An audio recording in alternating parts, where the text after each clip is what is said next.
সামান্য বৃষ্টিতেই হাঁটু সমান জল জমছে রাস্তায়। দীর্ঘদিনের এই সমস্যার প্রতিবাদে মঙ্গলবার পশ্চিম বর্ধমানের পানাগড় বাজারে অভিনব বিক্ষোভে সামিল হন স্থানীয় বাসিন্দারা। রাস্তার জমে থাকা জলের মধ্যেই ধানের চারা পুঁতে তারা প্রশাসনের দৃষ্টি আকর্ষণের চেষ্টা করেন। বিক্ষোভকারীদের অভিযোগ, অল্প বৃষ্টি হলেই বাজার এলাকার রাস্তায় হাঁটু সমান জল জমে যায়, ফলে নিত্যদিনের যাতায়াত ব্যাহত হওয়ার পাশাপাশি চরম দুর্ভোগে পড়তে হয় সাধারণ মানুষ, ব্যবসায়ী এবং পথচারীদের। একাধিকবার প্রশাসনের কাছে অভিযোগ জানানো হলেও সমস্যার স্থায়ী সমাধান হয়নি বলেই দাবি তাদের।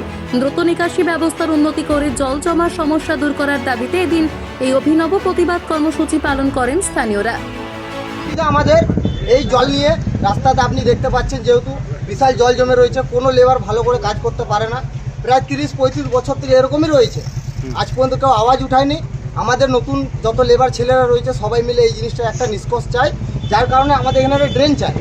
এই জলটা যাতে জমা না হয়। সব ছেলেদের পায়ে স্যার হাজা হয়ে গেছে, সব ছেলেদের পায়ে এখানে মানে কি বলবো ঘা হয়ে গেছে, একদম রীতিমতো ঘা হয়ে গেছে। ডাক্তারের কাছে গেলে ইনফেকশন ছাড়া আর কিছু বলবে না, কিন্তু এখানকার কোনো মালিক কোনো মানুষ সেটাও মানে কোনো ব্যবস্থা নিচ্ছে না।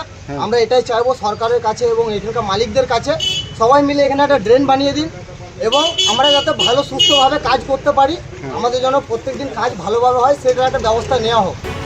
পানাগড় থেকে নিজস্ব প্রতিনিধি রিপোর্ট, জিও ভারতী।